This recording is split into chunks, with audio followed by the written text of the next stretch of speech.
Hi everyone, welcome to the Supernatural Women International channel. This is Yura's Corner and we are finally coming to the end of our breastfeeding series. For today, we will be looking at how to wean your baby from breastfeeding. So we'll be discussing, we've encouraged you to, breastfeed exclusively. We've shared different benefits. We've shared on how to boost your breast milk supply. We've also shared on the factors that can affect your breast milk supply. And now it's very important that after you have been through the entire breastfeeding circle, how do you bring it to a close, or how do you bring it to an end successfully? That is what we'll be discussing today.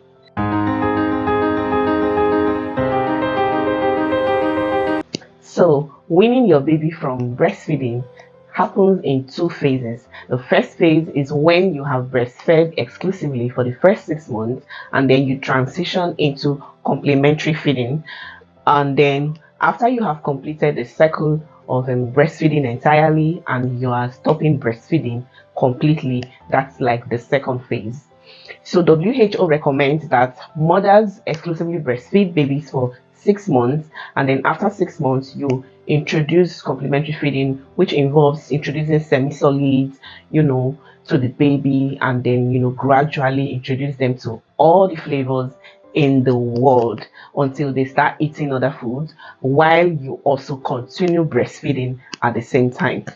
So the complementary feeding is supposed to happen for 2 years or more, and then your breastfeeding journey for that particular baby or for those set of babies would be complete. So how does this happen? First of all, it's very, very important to work with timing when you are trying to wean your baby off the breast milk.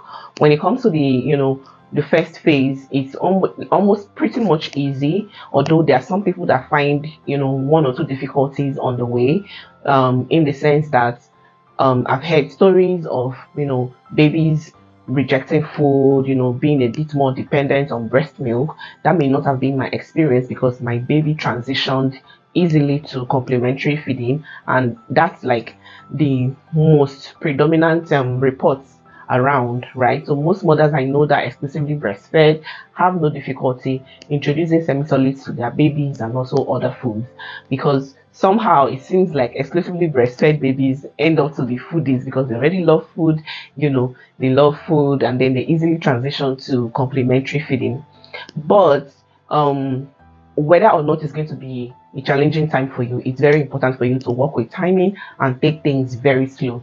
Just because your baby is 6 months old does not mean you start giving them heavy foods, or you want to introduce everything in a single day. You have to take it one step at a time. This would also help you to understand your baby's system, and if there are challenges, you can actually decipher what you give the baby that the baby is reacting either positively to or negatively to. So say for example, you're just transitioning from exclusive breastfeeding to complementary feeding. You introduce foods one after the other, so that if your baby does not react well to one, you'll be able to isolate the particular food that they are reacting to. So it's very, very important for you to actually introduce these foods gradually. I'm sorry if you're hearing a beeping sound. I think that's my inverter, so please bear with us. Let's just complete the video. So it's important for you to work with timing. That timing is very, very important, right? And then when you've been able to successfully introduce the complementary feeding, you continue to breastfeed your baby normally, just the way you were breastfeeding him or her before, and then also give them food. This means that your breast milk is no longer going to be sufficient to sustain your baby after they turn 6 months, because there are certain nutrients their body needs and your body is not giving them in enough quantity in the breast milk alone, so they need to start eating other foods. So there are some children that on their own stop breastfeeding before they turn 2. It's called natural term weaning. So there are some children that when they turn 1 year old, they're no longer interested in the breast milk, or 1 year 6 months and you're giving them your breast and they're like, I don't want, that can happen. There are some people that even less than a year old, the baby is no longer interested in the breast milk. That happens, to some mothers. But if you're a mom that your baby, is already in love with your breast, and then you have gotten to, and you have decided that okay, you're going to stop breastfeeding at probably 1 year and 6 months, or the baby has done 2 years and you've completed, it's like a full circle, and you want to start weaning your baby. Also consider the timing. Timing is very important. You have to know that when you want to wean your baby off the breast, this is something that your baby is already used to. So it's almost like a routine that they are used to. So you cannot introduce multiple things at the same time. You have to. What I mean by this is, let's say for example, you are planning to go on a trip or you're traveling, and then that's the time that you're trying to wean your baby at the same time, especially if you're going with the baby. It becomes a bit strange because you're, first of all, there's like a change in location, and then you're also changing, so the baby is going to be dealing with a lot of changes at the same time, and they may not take it very well. Another thing you should also consider is that when you want to start weaning your baby, you also have to do it in like a systemic, gradual process. You don't just wake up one day and then you just stop. Okay, this is the last day I am breastfeeding this baby. That's not how it works, because it's like an abrupt change, and even you that is an adult, you wouldn't like that kind of thing without notice. Even when they want to give somebody quick notice, they will serve you either 6 months or 3 months notice, depending on where you're staying. So if you're going to be giving your baby quick notice from your boobs, you need to serve them a little bit of long-term notice, and take the time very seriously. Don't wean your baby when your baby is ill. That's a wrong time. So timing is very, very important, right? And then of course, take it gradually, one step at a time. What you can do is you start reducing the number of times you breastfeed him or her in a day, and you progress. Let's say you were breastfeeding twice or 3 times, because of course he was eating at other times, so you can reduce it to once a day or twice a day, gradually, like that, up until maybe that's for the first week, and then the next week maybe you then move to either once a day, yeah, and then you move from that to the next progression, like maybe missing a day, and then 2 days later you breastfeed. So it's more like you breaking the routine gradually.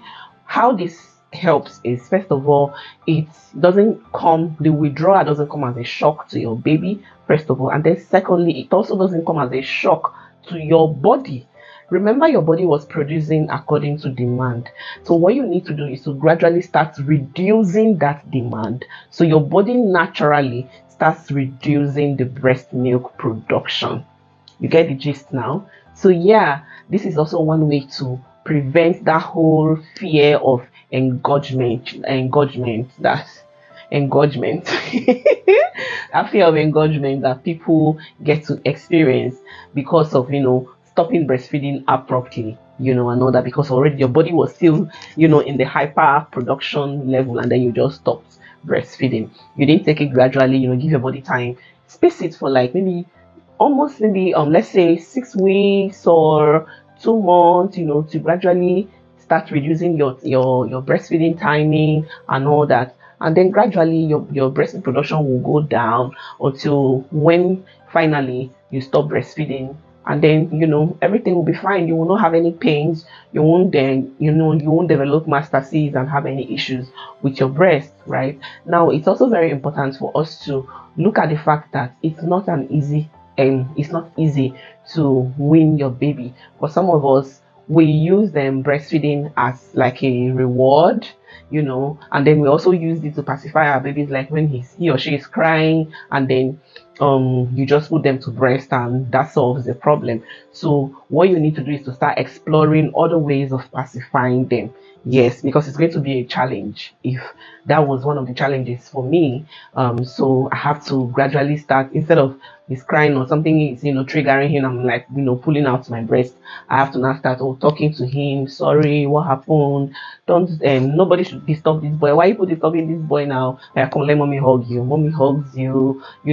Try to pacify him in another way other than just pulling out my breast to save the day. So that's one way. And then of course you psychologically also need to prepare yourself mentally, because breastfeeding, like for me, I know that I was scared of the entire bonding thing because I felt really close. I felt like it was a time for me to bond with my son, and all that. And so giving up that bonding experience, it was just somehow just be wondering, will this boy still love me?